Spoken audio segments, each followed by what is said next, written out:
我们跑在了东京铁塔之下。我们等红绿灯，正好聊一聊一个话题，关于基普乔格。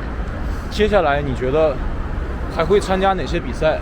我觉得牛马吧，他不是还没有拿那个6大马冠吗？就是没有来跑过，所以我还是挺期待他来跑。最后拿一个6星，加入我们，加入我们。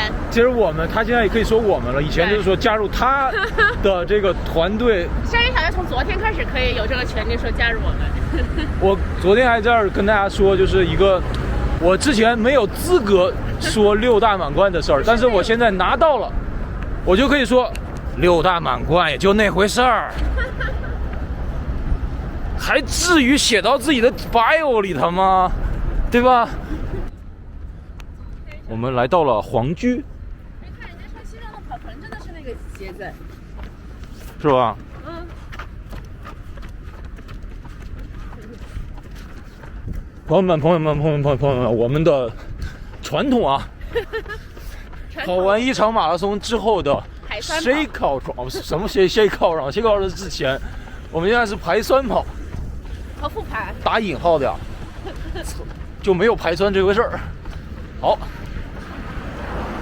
今天是来到了皇居，我是完全没有管路线，然后昨天晚上让金堂做一个适合我这种特种兵形成的路线，人家就给我安排了一个皇居加上东京塔，还有六本木，还有六本木。对于我这个来了东京之后只在酒店和东京马拉松赛道来回的人来说，我现在看到的一切都是如此的新奇。我就是刘姥姥进大观园哦，我好像在柏林我也说了同样的话。是柏林吗？但我觉得好像是伦敦吧。就反正都说过类似的话，就是我这个土老帽儿。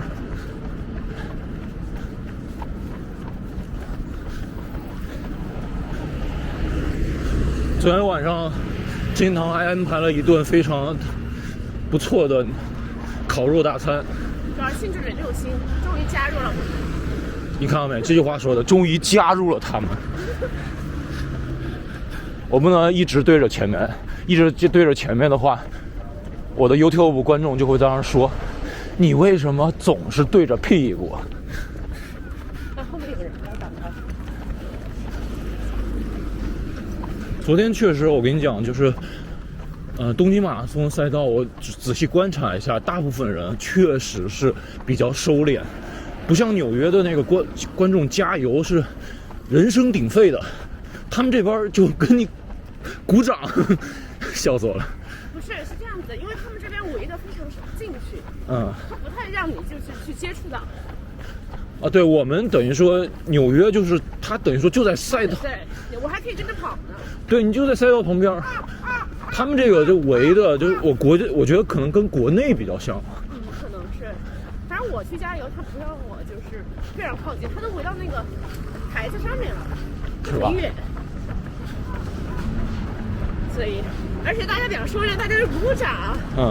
干嘛的。昨天你 track 我的时候 ，app 上对我的预测完赛时间大概是多少？啊，那我没看，他那个，因为他这个 app 它不是非常的聪明，就是，而且它那个地图很飘，所以我其实就是你其实已经到了，其实你还没有到，或者是你过了，有可能你还没有到，但是大概预测其实时间差不多，就3小时出头吧。对，因为我昨天确实是基本上匀速。你可以拍一下那边的樱花已经开了一些。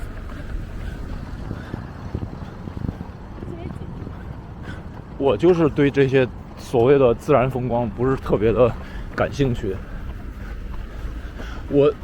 可能我去一个地儿，我somehow可能更感兴趣的是一些人文的景观，就不是自然景观。我知道女生可能相对来说更喜欢自然景观多一些。这里边都是皇居，但因为它今天不开门，只有周2开门，他们说。不是，周2到周6。哦，这样。周1、周日休息，所以也就是说那2天都不在。对，因为周六你不是周六来的吗？我周六就是在外面打卡了，然后我就没进去。我想着就是说之后还有时间嘛，因为我刚下飞机我就去跑步了，我也特种兵。他是人在东京刚下飞机谢邀，你知道这个梗吗？不知道是。他这个梗是在知乎上比较流行的，叫做人在美国刚下飞机谢邀，就是一般来说在知乎上回答问题，你先说这句话，其实它的潜台词就是接下来我要开始编了。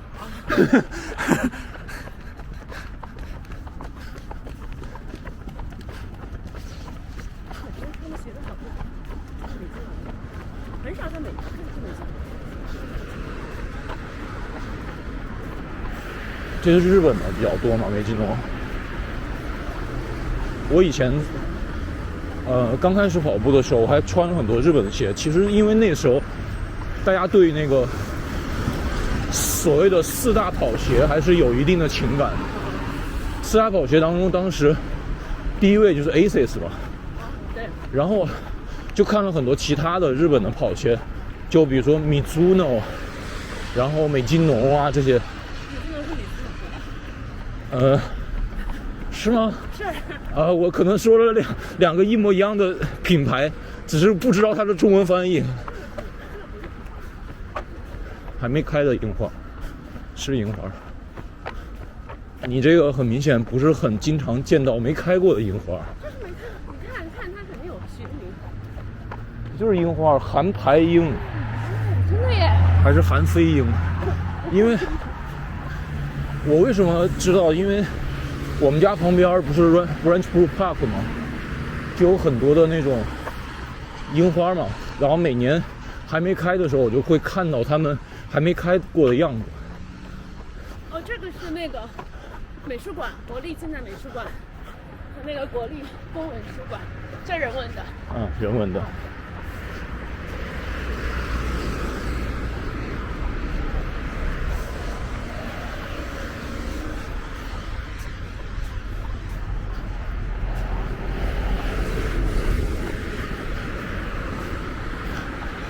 我今天早上跟你跑，然后我下午就飞了之后到了跟瓜哥跑，到了纽约，发现哎还是周一，再来一个，我就 double 一个，大家就发现这个特种兵行程就是这点儿，就是从北美回亚洲的时候会少12个小时，然后从亚洲回到美国突然多了12个小时。所以我说休息了一天，我没跑步，累，是我的跑休。但是这位同学他是来东京之前，他先卷了一个长距离，35公里。36。看看，就是卷的人啊，他就会在意这个1-2公里的差距。你必须给我说完全了。因为我当时正好想着，哎，我都要跑得快500公里了，那我就再多跑点呗。这好像是 Hoka 的，我看他在戴帽子和鞋，鞋穿的好像是 Rocket， 然后帽子是，我也不知道，一会儿反正视频里头可以看，朋友们指出我的错误啊。其实没什么好拍的，对，而且因为昨天的比赛呢，连拍很多。金堂是属于加油队员，不是我们这回不是一起跑的，就不会 share 很多共同的回忆。没什么好复盘。我的那个东京的东马的记忆还是7年前，但现在可能已经很不一样了。赛道我觉得应该是差不多的，只是其他的一些赛道组织啊这些，它可能会有些变化。还是一样多的人排队吗？我其实是没有去体验，我只是看到了人特别多，我不知道它具体是不是要排那么久。对，因为我当天就是因为排那个，然后就整个错过开始。然后它中间它是没有分区，就是大家一窝蜂就开始。所以今天我看到所有的这些，也不是所有吧，就很多北美国区的人都听了伊利哥的建议，带了尿不湿。管用吗？肯定管用啊，就直接在我旁边就上厕所那种，然后因为他们那个等于说直接不是说你穿在那儿就得一直穿着，就是非常好穿脱。哦，你就是上过然后扔掉？对，它就是那种接着的那种。我怎么感觉我们一直在上坡呀？它是这样的，然后马上一会儿过去是下坡。但是它这个坡，说实话，就没有什么特别的感觉，不是特别的陡。那东莞你觉得爬升多吗？完全，对我来说，我感觉完全没有爬升。它有一些桥，你是能感觉到明显的在上坡，但是那个坡度相对我们这种在中央公园上跑来说，我觉得完全不是什么上坡。说一个对比，它是中央公园那种下面那个小坡。也都没有那么陡，就是上桥嘛，是那种缓桥，我觉得就是差不多这样。那你觉得跟伦敦和柏林以及芝加哥比，哪个好跑？如果是同样的天气条件下的话，肯定是柏林最好跑。然后呢？然后是这个比赛，然后是不，芝加哥肯定第二，然后是这个，然后是伦敦，然后剩下两个就是大家各自有各自的排名。对，就是你喜欢 Apple 你就选那个，从几级路。但昨天我们拍的可能也要剪辑一下，有的时候有些挡住啊。对，昨天经常在赛道旁边用我的相机帮我录了很多内容。可能也没有很多，就是一个小时多吧，1个小时。1个小时还不多。有1个小时吗？我不知道，反正 close to 1个小时。你点可能也没有那么多，因为我只跑了3个点，所以这也没有太多。已经很多了。太多的那个，但精英选手都拍到了，就是男子。因为东京那边不是很好开的，就是因为它赛道封得太远了。一是封得太远，二是他大家一起开始，所以给我时间就很少。对他，因为他要 track 的人太多了。你说如果我要等男女都过去，那我在那边就错过精英男子选手了。所以昨天咱们的目标就把吉普乔格给拍的。所以问一个尖锐的话题，您如何看待昨天吉普乔格遭遇职业生涯最大滑铁卢？我觉得就是老了呗，你不得不服老了，这个年龄还是很影响的呀。但我觉得他的地位已经在那儿了。不管怎么样表现，我觉得他就是大家心里面的神，我觉得是这样的。但确实有些人确实在网上就开始喷他吗？对，就感觉那个话说的就不圆滑。我觉得不应该这样，因为我觉得他不是说，他肯定是最开始肯定是红快，然后就吸引了大家的眼球，对吧？对。然后又跟耐克合作，发送了这么多鞋子，对吧？也引发了这些一起。但我觉得他相当于是一个跑步的领袖吧，我觉得这样讲。精神领袖。对，精神领袖，我觉得。就大家会去追随他，然后我觉得就是不太一样。现在因为快的人也很多，但我个人觉得，就大家也不是盲目的一定要去追求就是最快的，因为咱们是人又不是机器，就是他那个你有高点肯定有低点，对吧？你这句话就像他自己的官方宣言一样。他说我都没看他说啥。他说的就是关于我们这项运动就是充满了各种 up and downs， 很遗憾昨天就是我的 down， 他是这么说的。对啊，我觉得这很正常，就每个人都有 up， 每个人有 down， 而且年龄我觉得这是一个不可控的，就我们只能控制我们能控制的，对吧？你说你能控制训练，那你控制训练；能控制饮食，你控制饮食。但年龄这种事就是没有办法，就是生老病死。对，我觉得上面的这些都不算很尖锐，最尖锐的问题一般都是问，请问您觉得基普乔格在今年的巴黎奥运会上还会有上佳表现吗？他还去吗？你看，你这已经说出了最大的一个疑问，就是肯尼亚还会派他去吗？我个人认为，最后不管是由于资本的原因，还是由于肯尼亚官方自己的原因，基普乔格还是会去的。OK。只是说你觉得他的这个表现不一定能够夺冠，对吧？肯定，我觉得就不像以前，你觉得只要他参加了比赛，肯定是他的冠军，就有那种信念。对，因为他去年跑东京是冠军嘛。去年是冠军啊，不，他去年跑的是那个波士顿，然后滑铁卢。但是有一年是要不就前一年他来这儿是冠军，反正我记得上一次他来东京是冠军的。就是所以大家都还是想看去年的那个故事版本，就是他在波士顿马拉松遭遇了失利之后，在柏林卷土重来。是。如果他今年能够，您好，你们都是这里年国内来的吗？什么？我昨天我在不同的人朋友圈肯定看过你们，我有印象。哇，厉害！请问他是叫什么名字？哦，我看到的。你赶紧追上人家，搭个讪。怎么追得上？我这个这么慢。我觉得他们的速度也不算很快，我们可以跟一下。他们是特维斯所谓的 LSD 的配速。没有，昨天我在赛道上见过这个大哥。我们就遛弯。不是，他说我昨天跑什么配？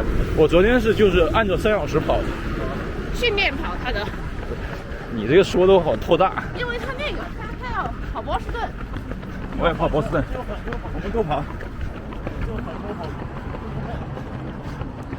你看你的路线要分。哦，好。我们4月也是波士顿。哦，真的吗？对。我昨天不是女子第1的，跟他一起冲线的嘛。哇，快去！所以最后成绩是多少来着？2小时15分19秒。15分19秒。对。看没？15分，你昨天女子第1。21级的。女子第1不是十几分？哦，你说那个黑人是吧？对呀。哦。15分55秒嘛。哦，对。我的42分钟。那对昨天的满意吗？他不满意。不满意。我想来跑213的。对我直觉就是可能会有更高的目标。前面，你快去！前面女的太慢了。前面女的慢到3分17秒，我出去自己变速走的，走之后追到一个前面小集团。小集团他们刚开始节奏还可以，后来也慢，都313、315。那我肯定不行，我要自己出去干了，一个人干了10几公里。一个人跑了10几公里，独自一个人。那你确实是太猛了。看不到人啊！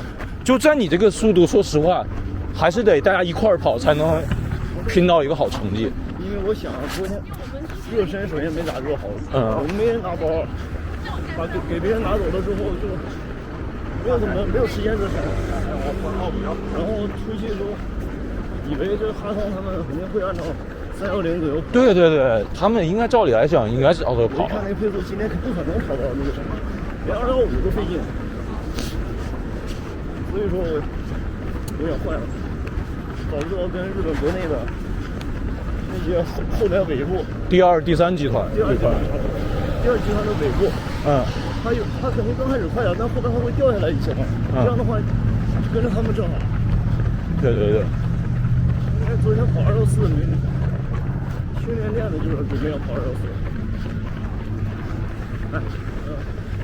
接下来准备再战一场吗？这个就是春天。无锡看。哦，对，还有个无锡。加油！波士顿去感受一下。哦，对，你波士顿也来。波士顿，那我们回头加一个联系方式好吗？我跟他我们俩是在纽约那边的，然后我们一直在纽约生活，就大概生活了10几年了这样。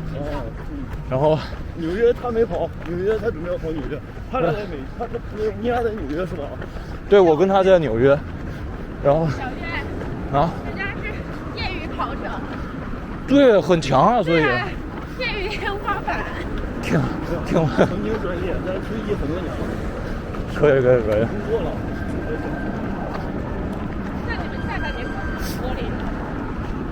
我好像在那个酱什么的那个朋友圈看到过你们，昨天是不是在一块吃饭？在这里。我可以。你方便吗？我可以加你吗？方便。好，那我们一会儿加一下。告诉你电话号码，那个就是我的手机，就是我的微信。哦，我来记一下。留下联系方式吗？联系了。然后你们下半年来纽约？纽约，我们俩去纽约。可以啊。他马上要去波士顿。哦，对，波士顿我们就可以见。对，可以到时候4月份。纽约我就去大海办完了。哦，他昨天。我昨天哪溜达？去年伦敦。又遇到了。我们慢，走。再见。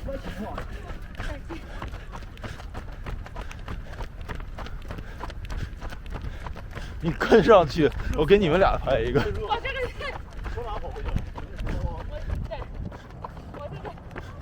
他要带我去跑。带他去东京。干嘛看人家？赶紧超过。这是什么节？去年签约的361。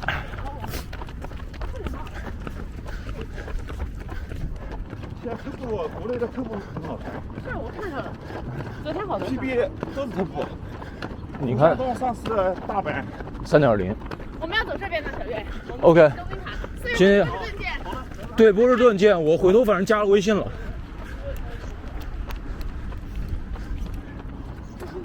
2.5业余的。陈志老师。厉害。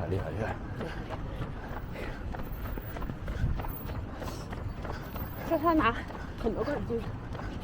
他说明他就是他差一步就超越了敌军，成为业余天花板。敌军214嘛。但我觉得这种比较没有任何意义，反正大家都很厉害。他是那个以前是业余，以前是专业。对，他说但是退役很多年了。朋友们，这个点也是要跟大家讲一讲，就是在日本我们发现真的是要等红灯。纽约人很不习惯。纽约人真的是不。纽约人习惯很不好，但其实这儿没有那个。这儿。我们得这样过去。对，他没有那个像那个石不远那种。刚才我们遇到了一位业余大佬。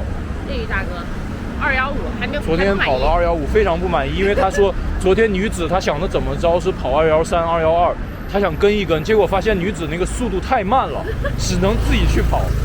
你想跑到这个速度了，自己跑确实是非常的尴尬。所以他需要一个集团跟他一起。对，按理来讲，我觉得。有男子集团吗？应该有男子集团。他想的是女子集团那个速度跟他更接近，而男子是不可控的，男子有可能就210、2几，他又跟不上。明白。他只能选择，但女子确实我觉得应该是照着211、213那种去跑才对。像哈桑，哈桑，你想在去年那个。他很不高兴啊，他跑，他前3都没进。他最后没进前3，不是第3吧？还是第3？我看就是有好几个排名，就是有可能我那个 app 不准。哎，走了。因为我那个 app， 反正 app 讲的现在讲。Boston，Tokyo Marathon。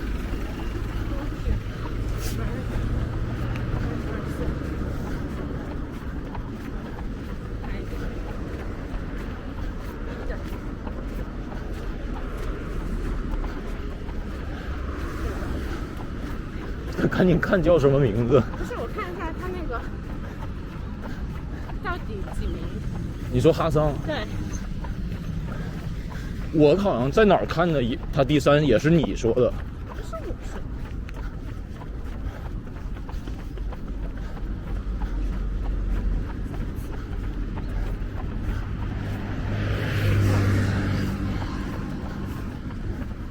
你是？不是啊，他第3名没进啊，这不是第3名。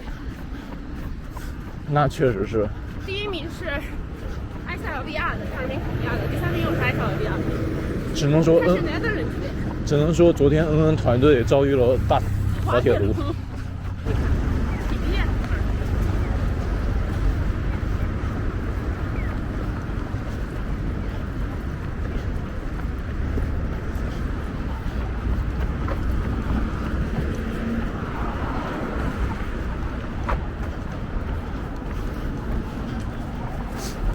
行啊，今天跑步还偶遇了大佬，361度签约运动员，哦不是361，哦对361，是361度。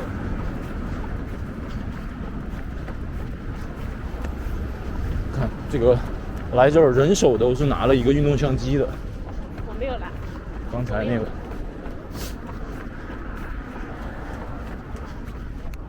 因为你不像我一样，会做作的。那我随便拍一点吧，既然你是这样说。我会做作的拍全程我们跑步的，而且我会估计我这个视频如果真发出去的话，他们又会讲说你为什么不加你们的跑步数据，最好是把心率也放上哦。主要是我觉得这个都算了，我不说了，你再拍。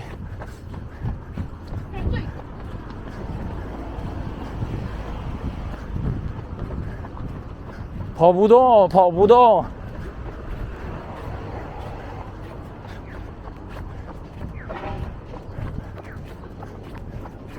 为什么还在带着那个？他们是比咱们大陆那边更晚开放了，所以他们很多人应该是已经养成了习惯了。不过我怎么记得，据说他们在疫情之前就有戴口罩的习惯，就有的日本人。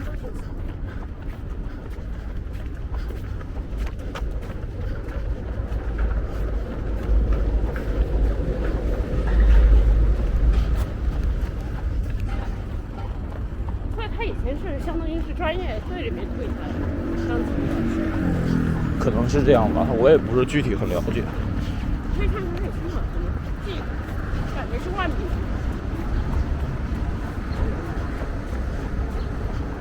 反正能跑到220或者215以内的，那真的就是还是很厉害了。无论是不是业余的。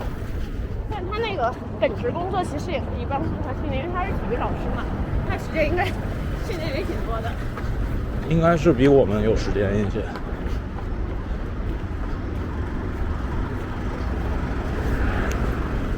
现在很多这种退役运动员都出来当教练啊，或者是当老师。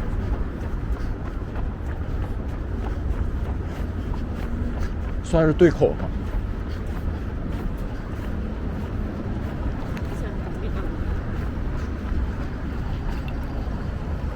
这是我们大概等的第4个还是第5个红绿灯呢？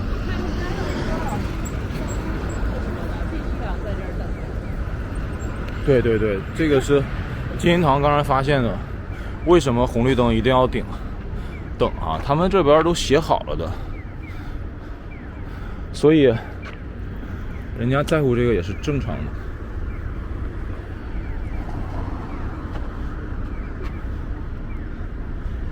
我觉得还是时间，如果你比如说他赶着去 check in 一个事儿的话，他还是会跑的，对吧？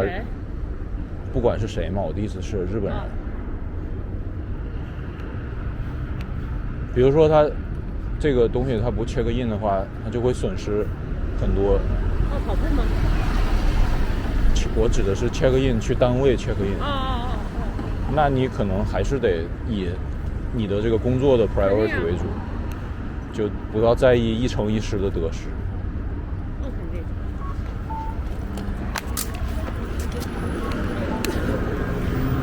我一直是觉得，就是可能跑步就是一个乐趣嘛，然后你如果把它当成一个主要的事情，你的患得患失那就太多了。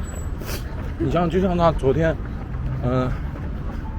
我们讲到说大鱼，可能他以前就是把这个事儿看得太重要，导致他如果取得不了一定他能满意的成绩，他就会比较抑郁。你在录吗？这没关系嘛，我觉得，咱们就是很客观的去聊这些。我是觉得我肯定没有这个打算，因为我觉得这样子你的心理压力太大了，因为你相当于投入了100%的时间与精力。如果回报，但跑步又不是一个投入100%，收到100%。问题的关键是，咱们真花那么多时间去干，咱也取得不了什么成绩。但是我就这意思嘛。你觉得对于业余跑者来说，咱们已经算是几乎把自己其他的生活牺牲了很多的来投入了，所以我们真的你要再做也不能做的说更好了。咱们有挡那个自行车路吗？我有点不太确定。不清楚。你看我们唐总在纽约横冲直撞的，到了这儿也是各种遵守规则，还说我不遵守。因为才来不知道他是。朋友们，现在是属于他们的上班高峰期，应该是，所以你看多少人。我这个画面真的是，如果是没有来过日本的，就会觉得，对，这就应该是日本的画面。我没有任何的偏见或歧视或什么，这可能是我之前被带入的一种固有观念吧，这么说。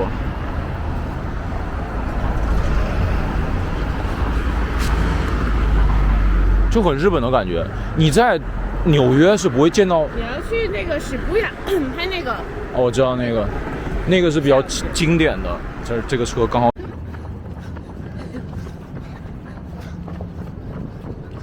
这就有点太形式主义了，我在那儿等。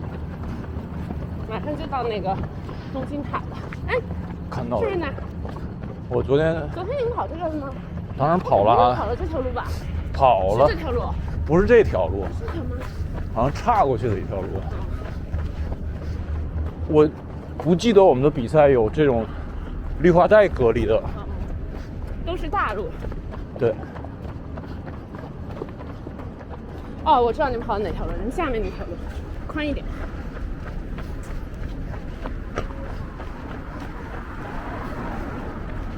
哦，对，刚开始的时候有一段是就是隔离带隔离的比较，然后1公里吗？然后好宽的，然后大家都让往那个窄的路去挤，然后一下子我感觉很多人就被挤得都快摔了，我就很担心。前方我们即将到达的是东京塔。西巴帕尔，这是公园。朋友们看这儿就是了。哇，东京铁塔耶！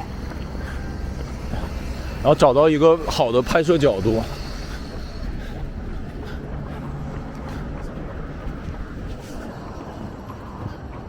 这时候是不是应该有那个梁静茹那个歌？在东京铁塔，什么玩意儿？是这样吗？跳啊！哦，好像是。但后来我就不记得是什么歌词了。哒哒哒哒哒，哒哒哒哒哒哒。它为什么叫平和塔？平和。我记得应该是有一个上坡，然后就能看到那个铁塔。这个桥上就可以。没有，它就是这。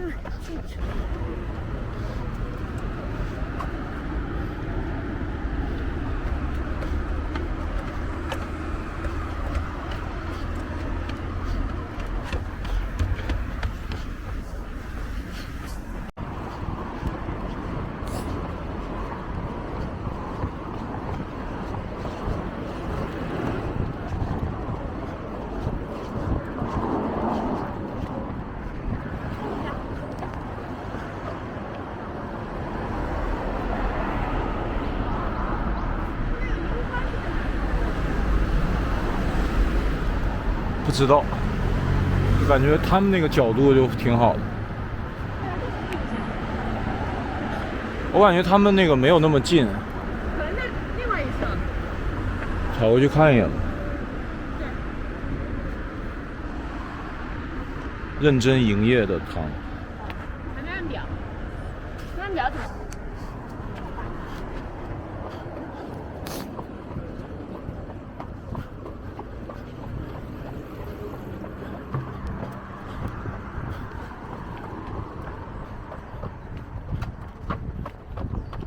应该是在那边一头。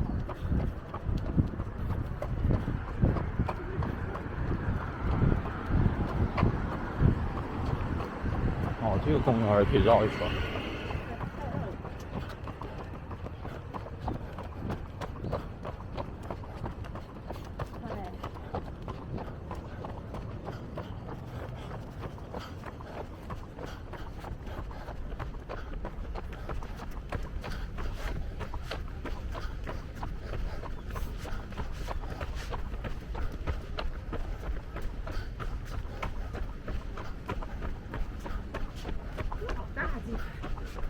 对，你走到人家底下了，当然觉得这个大了。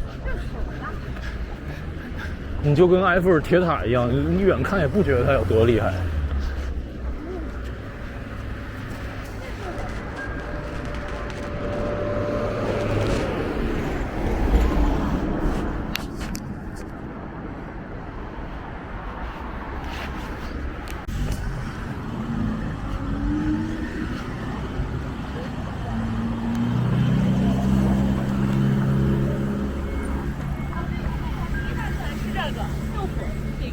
是吧？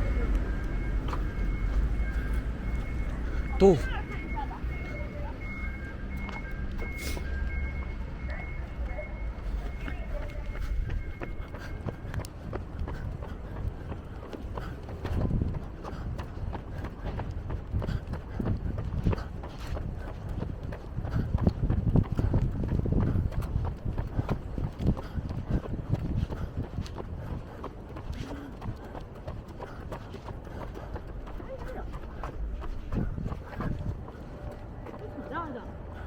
真的好大。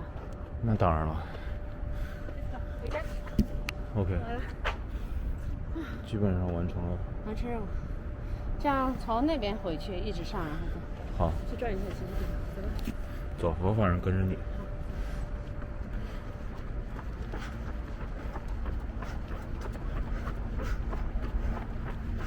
没有找到樱花。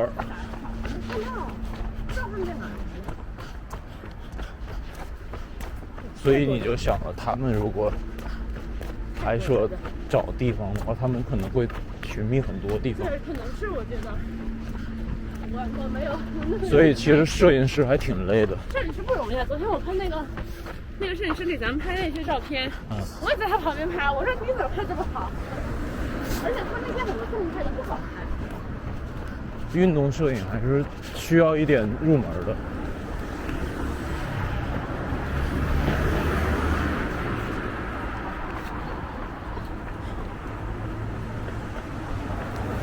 我们跑在了东京铁塔之下。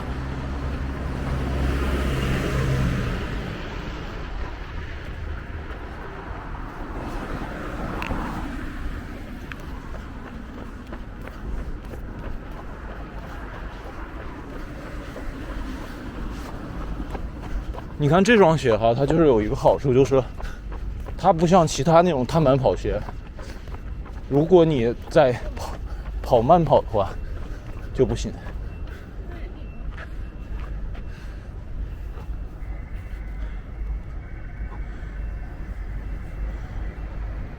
逆光，我刚刚拍的这很长，你看。哦，还有，你还给我拍了个动画。对，拍个倒影。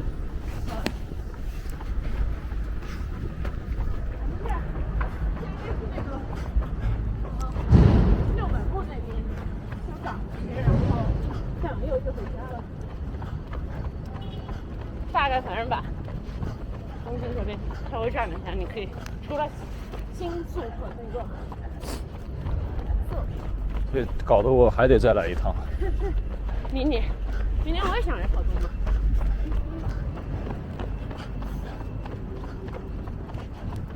我得再回来出个成绩啊。又是这样说，我们跑完伦敦你就这样说。但伦敦那个确实成绩太差了。我也这么说，我跟你讲。今年我好好准备嘛，还是不一样。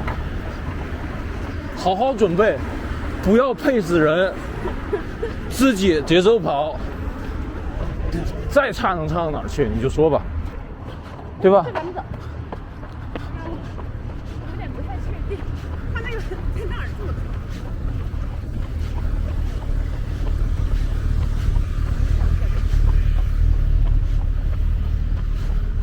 跑错了。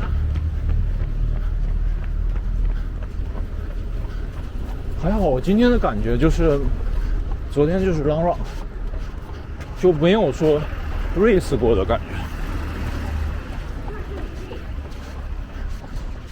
控制了一下昨天的 effort，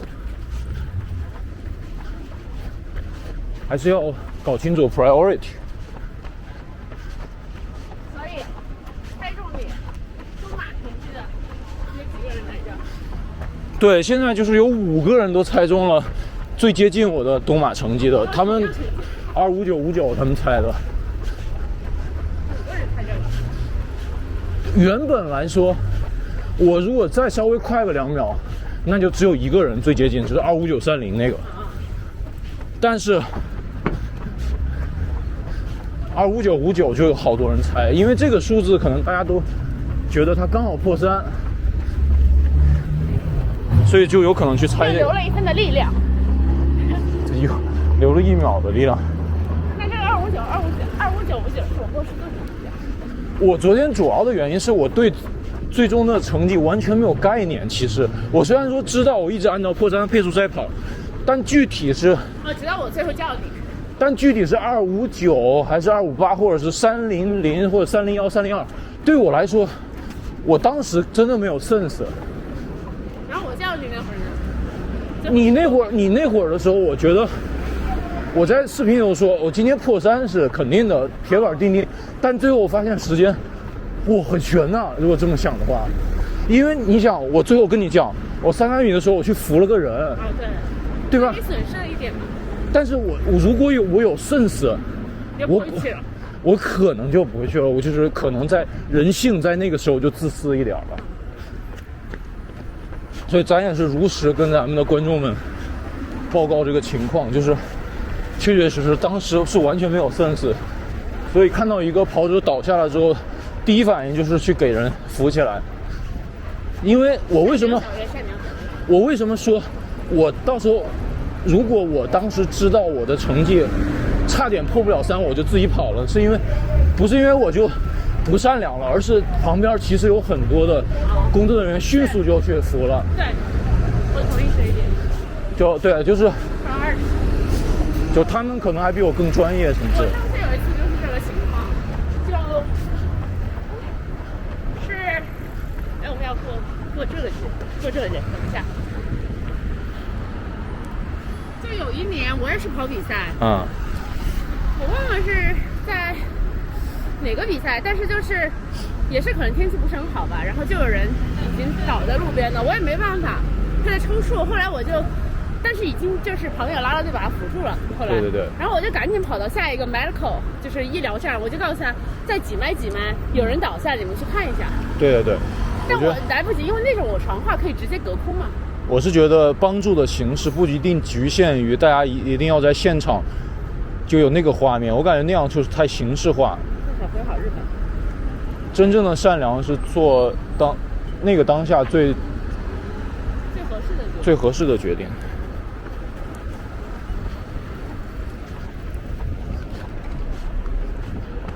然后我昨天还就是非常悠哉的系鞋带儿，所以你就知道我其实没有一种特别的成绩追求。但昨天咱们有一个小伙伴跟我当年波士顿一样30000，没有3000那么精确，我觉得30008，你说的是没有人来打破我那个精确的记录，现在他是3000比8多了8。但其实我如果知道我昨天的时间的话，我完全可以按一个3小时。是，但我觉得我那个是就是不知情的情况下跑。但说实话，去安的话，很有可能就跑一个25959或者25958，或者是就超了，超了就悲剧。对，因为我当年确实连4舍5入都没给我弄。但你今年波士顿就会把它给刷新了，对，成为了历史。啊，也不见得话不要说这么满。我觉得你再怎么破3是比较。那还得看天气嘛，我觉得。就是昨天我们也讨论这个话题。天气糟糕不跑了。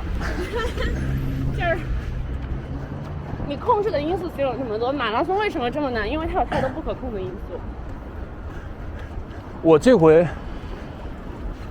来之前，我看了一下我的6大满贯上面的平均成绩，是259，就是259.4几。你别说，哦，真的？那你跑了个平均数？我就跑了个平均数。因为我虽然说有几个成绩比较好的24几的，但是也确实有，比如说伦敦这种310往后拖后腿的。看，这是日本这边的出租车，我觉得还是很有特色的。丰田的。它2个小的那个眼睛式的。我这回回来，哦，不是回来，我这回来日本的路上听了很多关于日本这个国家。我以前就存下来，特别想听的一些历史和经济政治的东西，然后这回来的飞机上我就一直在听这些，我就发现日本这个国家真的是很多 case 值得研究的。我们到那个6本部了，现在。6本部。对，6本部是个非常国际化的区域，就很多外国的那些外派的呀。哇，这个下坡跑起来可真爽。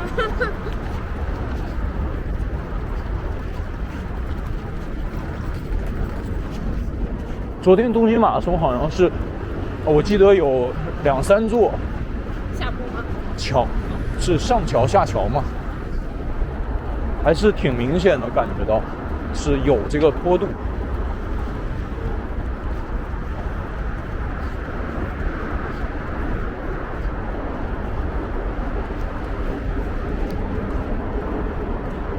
桥这个东西，只要不是像纽约马拉松一样，动不动给你整个1迈，那就没什么。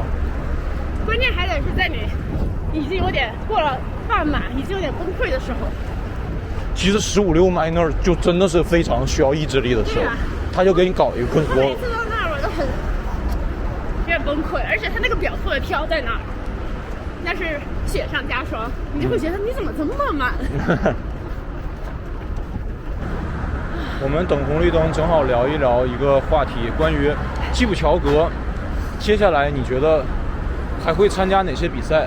我觉得牛马吧，他不是还没有拿那个6大满贯吗？就是没有来跑过，所以我还是挺期待他来跑。最后拿一个6星，加入我们。其实我们，他现在也可以说我们了。以前就是说加入他的这个团队。山野小学从昨天开始可以有这个权利说加入我们。我昨天还在这儿跟大家说，就是一个比较这种怎么样的话，就听大家可能有的人听了不太舒服，就是我之前没有资格说6大满贯的事儿，但是我现在拿到了，我就可以说6大满贯也就那回事儿，还至于写到自己的 bio 里头吗？对吧？我回去我就写上6星跑者。但我的意思哈，就是这东西没什么，就是一定要特别当做一种华丽的衣裳穿上那种感觉，其实就是水到渠成的一件事儿，对吧？是自己觉得可以，我觉得自己的还是确实是一个我就想用 accomplishment 这个词儿，自己的一个成就吧，不是说你要去炫耀，或者是你要去跟人家比，或者什么，就是一个自己。但是我觉得，如果你把它当做一个自己跑步的主要标签儿，我就觉得还是太单薄了。不是，你是一个相当于 milestone 吧？我觉得。对，它确实是一个，我觉得对于喜欢人来说，还是值得追求的一个目标。因为我觉得6大满贯它的体验还是很不一样的。确实是好啊，对吧？对啊。也各有特色。对，我觉得肯定有一些有特色的比赛，那肯定也是值得跑的。要上坡了，咱们看到没有那边？可以。我们今天商炮还加了一些爬升，我接下来这6周我就会在自己的轻松跑当中加很多的爬升。所以你今天这个路线设计商号就是符合了我的需求。但我不是也训练波士顿吗？怎么也得加点儿。就是我之前可能想的是，准备波士顿尽量就是在所有的 workout 以及 long run 当中加很多坡，但我现在发现，商炮可能你在轻松跑当中加。然后 workout 你反而要去达到具体的配速，你要减少一些坡的这种因素的干扰，反而会更好。我之前担心这个轻松跑当中加坡主要的问题就是因为你轻松跑实际上是一个恢复的过程嘛，对吧？你如果加坡的话反而可能会延迟你的恢复。但是现在最后6周了，我觉得还是要以怎么样能取得最大的收益来。最经济。也挺不经济，就是很努力，因为你轻松跑还要跑那么多坡，你就很 suffer。对，上周那个爬升爬了多少？4000多个 feet 吧。要上坡了，看了。怎么样？如果不是东京马拉松，这还挺陡的，这个少了一点的话。可能会达到4-5千，因为我上周就是基本上 easy day 我也有700-800的爬升了。这个也像一个小的那个 Newton。这个其实我个人觉得比 Newton 那个坡还要陡一点。啊 ，Newton 是波士顿17迈那个。Newton 就牛顿那个坡是，它比这个长。确实挺长的，但好像也这么。但其实没有这么陡，说实话。因为它比较长。我靠，朋友们，这是他们的警视厅，一堆警车。总理大臣，这是总理大臣官邸。哦。这里边，所以它有这个围起来的。就看不到。朋友们，你们知道日本这个国家？二战之后到现在是1946年到现在是多少年？70多年时间。你知道他们换了多少届的换了多少届的他们的这个他们是叫总统还是叫总理还是叫什么 whatever， 反正或者叫总裁，反正他们换的是最勤的。平均每1.6年就会换一次。这个议会感觉很新啊，这是众议院，是吧？对，众议院第一议员会馆。我都怀疑这是不是能拍摄。右手边是什么？我那感觉也是什么？应该是个众议院会馆前，这个你看他们这个地名就叫。Representative offices。对，众议院会馆前。这儿不能闯红绿灯了吧？官方的吗？有可能。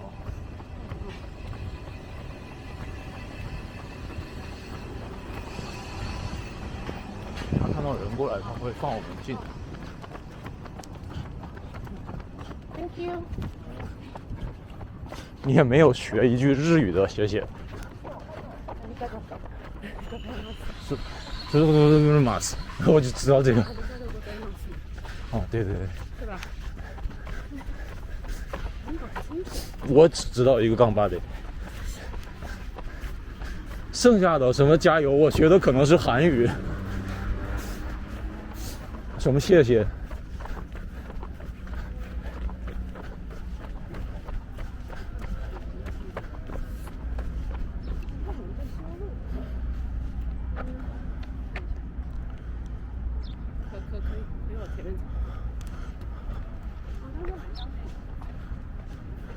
国会参观入住停车场。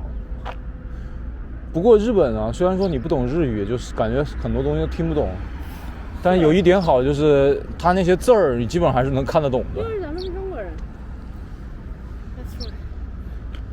这又要讲到一段历史，就是有争议的历史，就日本到底是咱们中国的过来的建立了政权，然后普及了这些文字呢，还是人家自己土生土长的就那然后后来由于中国的文化汉字的引入，然后他们进行了一些改变。因为你知道日本这个国家是很擅长去学习各种国家的先进经验的，所以他当年可能以前是有自己的一套东西，只是觉得汉字这些非常厉害，然后就利用了。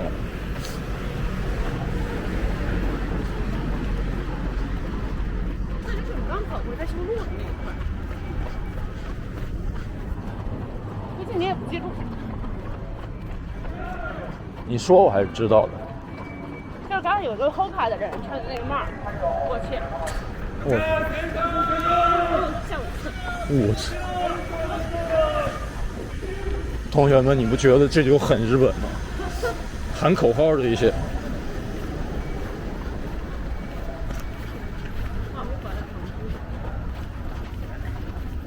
客气。哦，完了，走一下。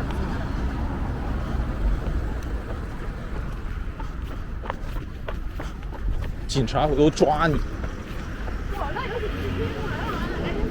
我一会儿我的照片就要放在那个上。他们会放照片的。有照片。那岂不是跟那个北京一样？北京你看没看到？就是某年某月某日，这个人闯了红灯，就把你那个照片在那挂1个月。那我回北京不敢闯。你不要闯红灯。我是真见到了，北京就是那个，我靠，给你挂在那儿，这才是真正的社死啊！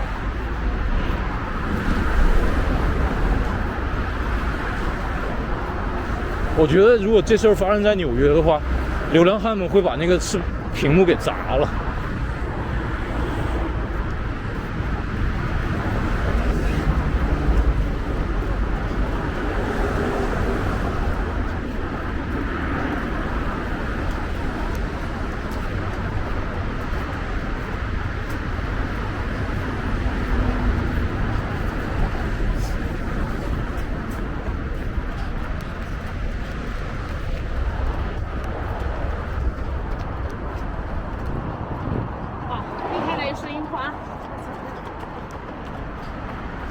对，很奇怪啊，就是它这儿的这些樱花的分布，明明是都在一块儿的，但是这一块树就长得很好。但现在还挺早的。一般是3月20多号以后才。我还从来没有在日本看到过樱花，因为我第一年来的时候是2月份的时候看到的，2月底。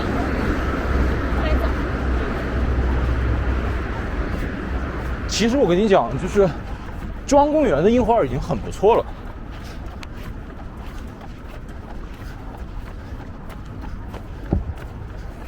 身在福中不知福。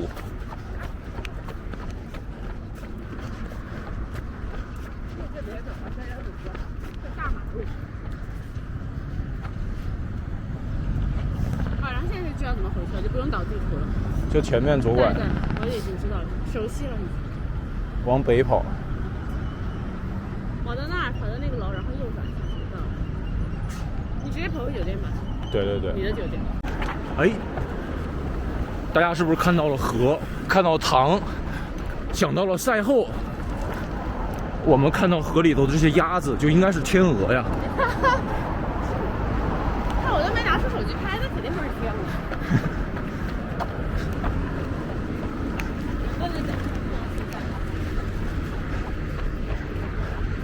这不是梗，这就是当下的正在发生。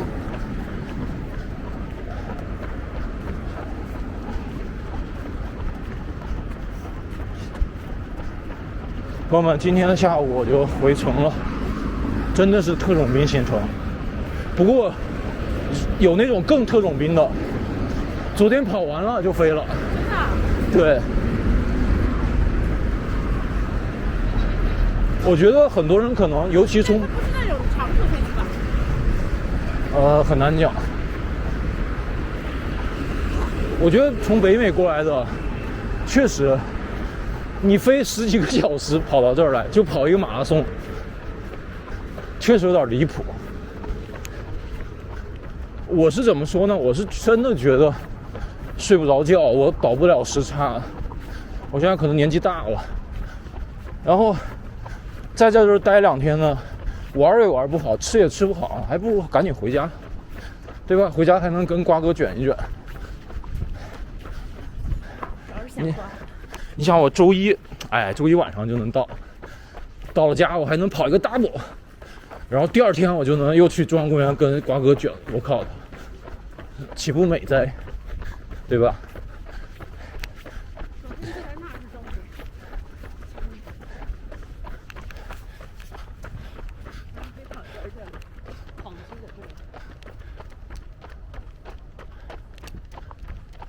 这又拍了一遍。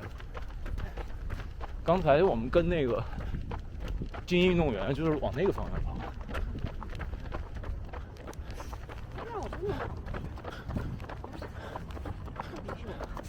No running. Oh no.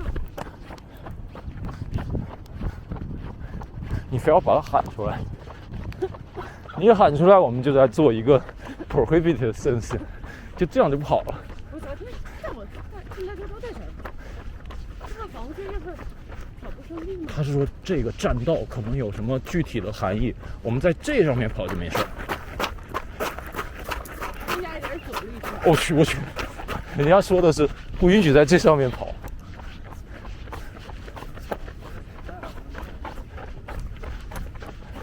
可能那是在修路。我拿手机出来，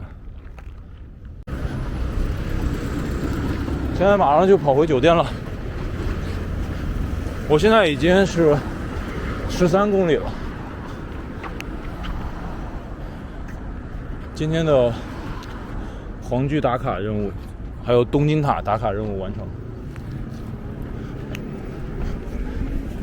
这个是在我这个周期当中很少出现的人，因为我太弱了，太了，已经成为了穿小学训练团替补队员吧。替补队员，说的我好像一直在利用你们一样。那天我跟麦克斯都是这样说的，我们都是替补。就那天瓜哥他们去滑雪了，然后我就拽了 Max 出来 ，Max 我陪你跑一个，是吧？对。那我为什么不是？我还是跑你们的pace呢？所以我们就是可能跑你简单的pace嘛。不简单，你们都已经很厉害了。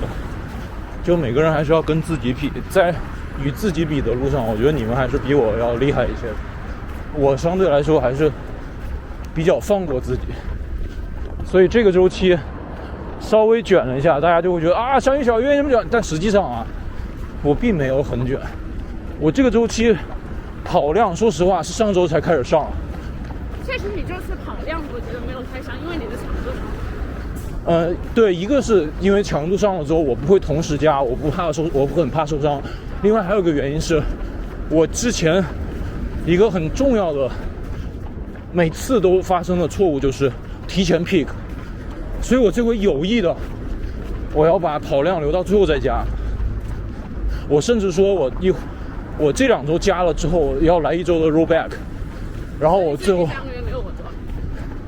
对，然后我等于说在波士顿马拉松之前的那几周再努力一下，下个比赛尽量的，我们把最佳的状态留在比赛那一天，而不是比赛之前的那个 peak run。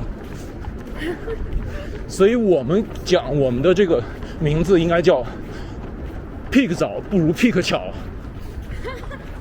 说的很有道理。